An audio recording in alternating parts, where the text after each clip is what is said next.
always have to prepare for when we do webinars like these. But we will jump right in and get started so we don't waste any more time. Want to thank everybody for tuning in today, and for those who are frequent listeners, know that my name is Mallory Sear, and I am the Youth Program Manager for GOT Transition National Center, and I am very glad to have my co-host back with me, who was unable to make our last show, Ferlenda of Colorado. This radio show is part of GOT Transition, the National Center on Healthcare Transition, which is funded through a cooperative agreement with HRSA and the Maternal Child Health Bureau. This monthly half-hour show is an interactive opportunity to join the conversation about transition topics and take away lessons learned from people who are living it. Why don't you say a quick hello to everyone and just catch us up on what you've been up to since we missed you last month. Well, hi, everybody, and welcome to the GOT Transition radio show. I'm so excited to have this conversation today. You know, I was just thinking earlier this morning, I was checking Facebook, and I am just getting flooded with pictures from friends at their kiddos' graduations, both high school and college. And I just couldn't get those images out of my mind as I was preparing for today's talk, because I think it's such an incredible time to think about. Here we are at the end of May. There's so much going on with transition right now with our young people across the country. And whether the transition is going off to college or not, or graduating from high school, graduating from college, thinking about both of those, it's still about the power of our young people. And I can't get that out of my mind as we're preparing for this talk, and as Mallory and I are always talking about next steps and what we're going to do. And, you know, honestly, quite frankly, Mallory's going through some interesting conversations as she's been accepted to grad school, and I know she probably wouldn't bring that up with you guys, but I think if we could all be together and give her a round of applause, I think that's so incredible. She'll be going to Boston University, another incredible transition for a young person with special health care needs. So tipping my hat to you, Miss Mallory, as well as, you know, what's been going on in my family. My oldest daughter has been accepted to law school and will be going to Atlanta to attend Emory. And my son Michael graduated from 8th grade. He'll be going into high school. And my son Cody graduated from a community college with fire science degree. And, of course, the transition of Holly, my daughter that has significant special health care needs, who is transitioning through all of that just at home and having to say in her own nonverbal way, congratulations and best of luck to her siblings and to all her friends and family who are going through graduation. So I don't want to forget that piece, that even our kiddos that are nonverbal during this time of year where there's so much going on, they feel that and they know that that's what's going on in their family and in their community. So I want to tip my hat to all of the young people that are going through this incredible time of transition, and always want to remember, what does that mean when it comes to health? And what does health have to do with it? A lot of everything. So thanks, Mallory, for giving me a chance to jump back in and say hi to everybody. And again, congratulations on your transition to grad school, which will be coming up in the next few months. And I know we'll be talking about that later in the show, later in this year. So thanks again. Thanks, and I'm so glad that you can be back with us. You missed a really dynamic episode last time, but your state was represented with our last guest speaker. And yeah, there's a ton of stuff coming up for me. It's been a little bit crazy trying to orchestrate everything, but I think it's so relevant that I'm living all of this and trying to do it on a national level as well. So it's been very ironic, all this work that we're doing.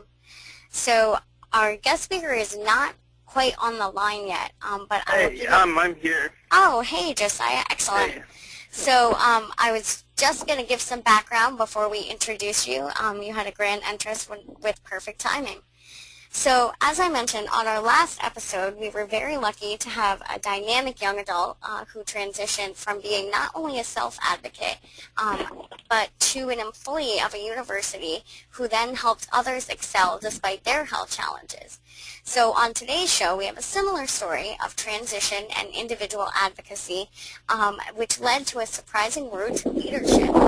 So before we introduce our guest speaker, I want to take a minute to go over some of our usual housekeeping items about questions and how you can join the conversation. So be sure to type in your questions in the chat box or where it says questions, and we will refer to them throughout the episode. And for those that we don't get to, you will see them on our website after the show. So with that, I'm very excited to have our guest speaker, Josiah Barber, who is in Portland, Oregon right now. Some of you may know his name as he was recently the very first Ryan Colburn Scholarship recipient to attend the annual meeting of the Association of the Maternal Child Health Programs. Now, Josiah, before we get into talking about your healthcare transition and that piece of things, I would love for you to introduce yourself and talk a little bit about your experience and how you ended up in that role of being the first scholarship recipient. Welcome, Josiah. Hello, thank you, Mallory. Thank you, Eileen. So my name is Josiah Barber. I am a social work student right now, and I'm ready to graduate in a few weeks. So how I ended up in the role of applying for the scholarship to attend the AMCHIP was I had worked with our Title V program here in Oregon for a month over the summer, and during that month I had done a lot of work around looking at barriers to healthcare transition for young adults with disabilities. And just the information we got was really good, and the discussions we had were very insightful and led to several different talking points and stuff around what we could do in our clinics to improve transition. And so I realized it was like a systemic issue. And I became really interested in doing some system change to improve transition. So my supervisor at the time had encouraged me to apply to attend AMCHIP.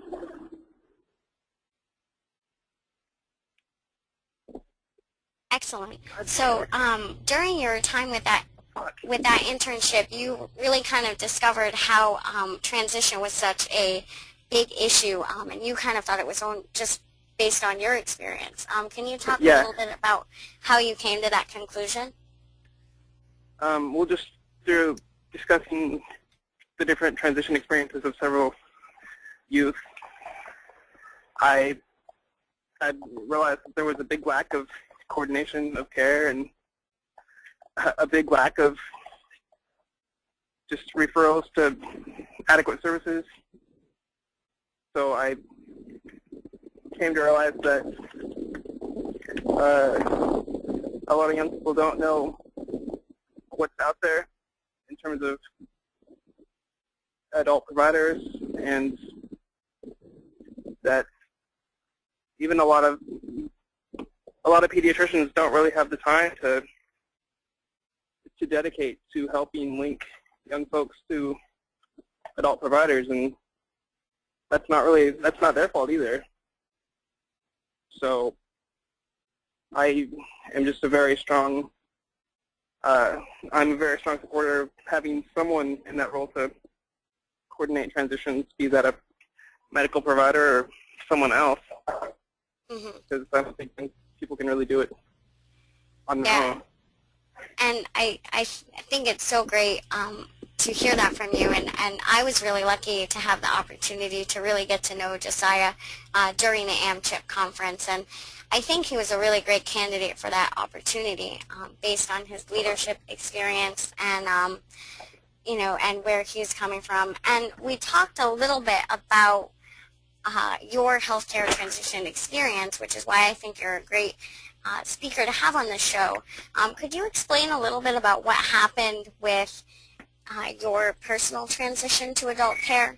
And also, I encourage anybody from our audience, if you have questions for Josiah, please put them in either the question box or down below in the chat window, and we will make sure to get to them. So this is Eileen. Josiah, before you start your teaching here in this next few minutes, would there be an opportunity for you to, I know that you've got a lot going on because of graduation and whatnot. We're getting a lot of background noise. Would you be able to duck away to a more quiet spot? Yeah. And then when Mallory or I are talking, we could go to mute on your end, because I know I'm having a little bit of trouble. How do I mute myself? Probably just on your phone itself, if you have a mute function. Oh, sure. Yeah.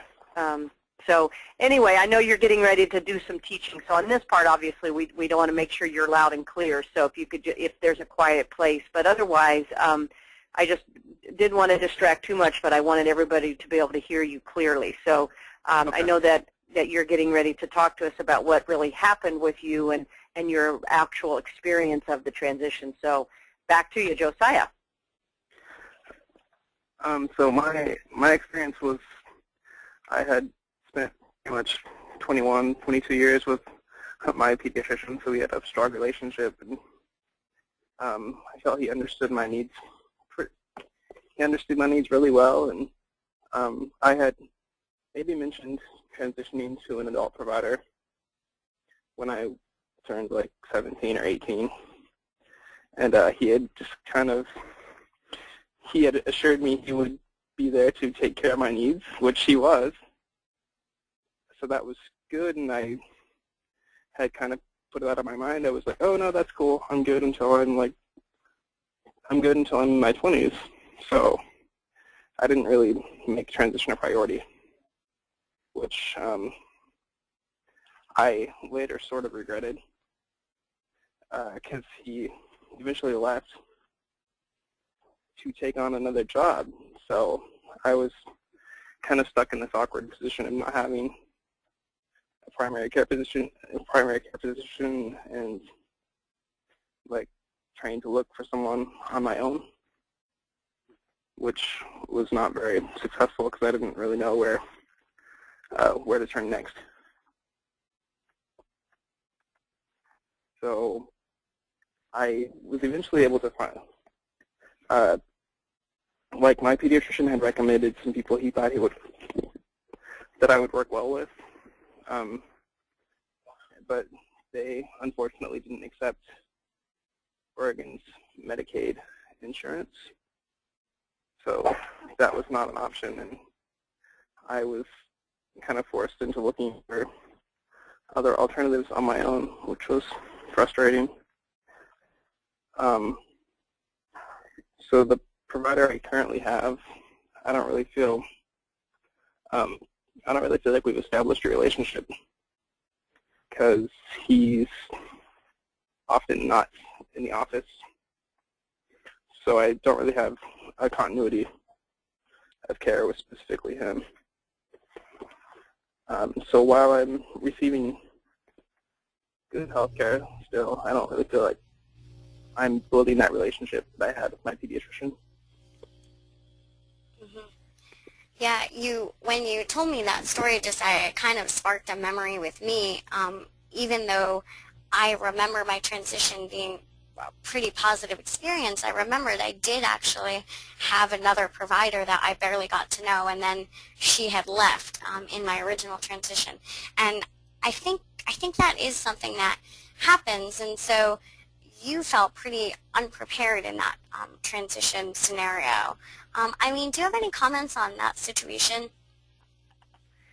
Yeah, I think that Josiah brings up, I think Josiah brought up such a good point in that he, even though he said he could have started a little earlier, he did bring up the conversation with his provider when he was 17 or 18, and at that time the provider said, you know, we're good, we're going to be together, I'm not, you know, I don't see any transitions, and then life happens, and the provider had to leave, and, you know, Josiah, although felt that he had done, you know, his due diligence and as best as he could with what he knew what to do, I think just points out the point of, again, providers are people too, and something unexpected happened and that provider left. The challenge here, what we've been talking about at Got Transition for a long time, is that transition is a systemic issue for quality improvement, and that it should not be person dependent, a person being dependent in terms of it not, the provider is not the only one responsible for this, nor is it the patient. And so when our systems are in place, when we have checklists and conversations and codes that indicate that in our healthcare that we have a care coordination approach, then this kind of thing will happen with less dramatic or, and dare I say, traumatic consequences. Because if, again, a system would have been in place at that practice, then when the provider left and then could have had a conversation with Josiah to say, look, I'm not going to be around, but these are 3 people that I've already talked to, and they are family docs, and they live right across town, and one of them has an affiliate office where you go to college, you know, whatever that might look like, there would be a system in place. And I think that's why this conversation today is so important, because it helps underscore exactly what GOT Transition is trying to do, is trying to create a system both at the clinical level and at the larger systemic level of healthcare systems to assure that this sort of thing can go more smoothly. So I do think that Josiah brought up a lot of important learning points for us, and that's why his story is so poignant to the goals and the purpose of the GOT Transition National Center. So I don't know, Mal, if you have any other comments, because, again, you've had some transitions as well, if you want to speak to the systemic piece.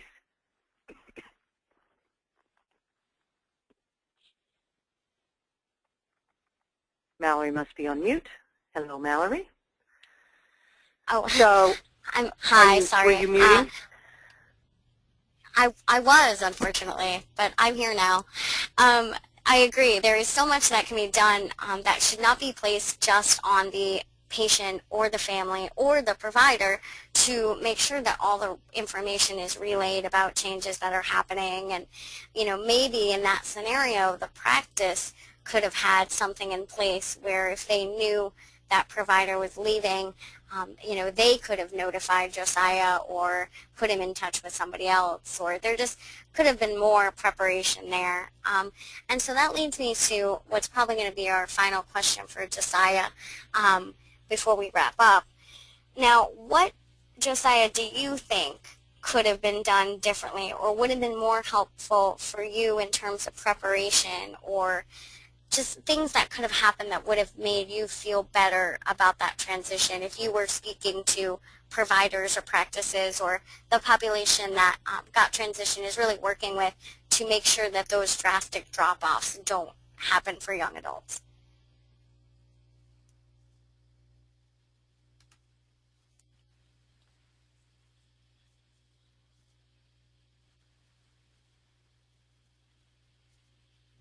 Josiah, if you're answering, you're on mute, so can you check your phone? Sorry. There you go. So, yeah, I think I've heard Dr. Cooley and his colleagues talk about like affordable medical summary and other documents like that, or maybe having the provider place a phone call to the new provider.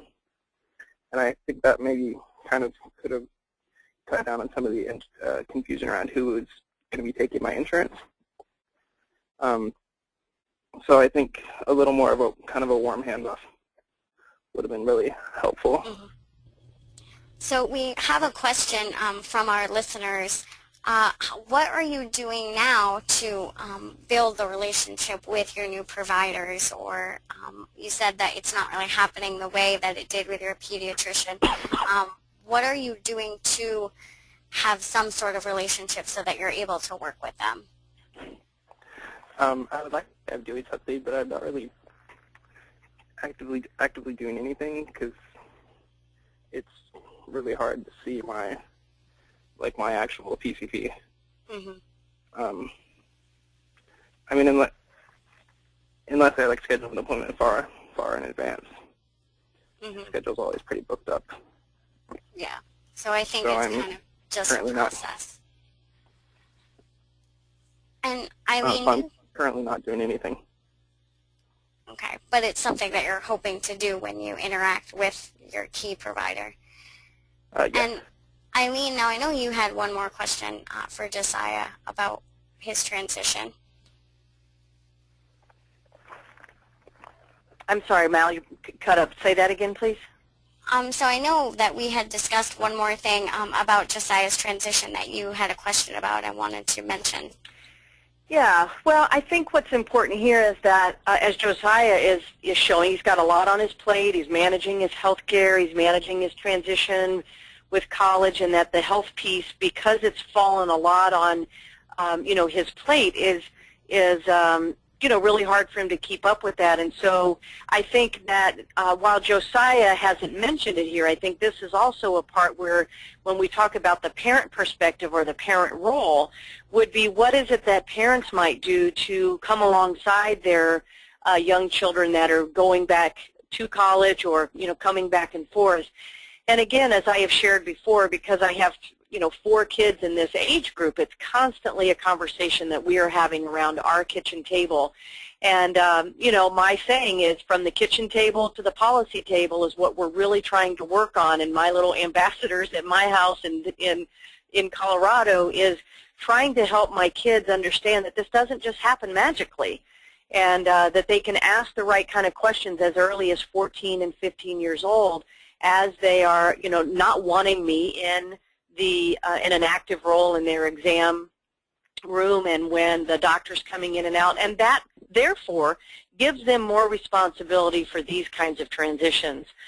We know that for kiddos going off to college, if they have an acute illness like an ear infection or a sore throat, it often becomes a more serious health care problem because they just let it go too long and they just simply didn't know. Do I go to the health clinic on campus, or should I have called and gone 100 miles back home?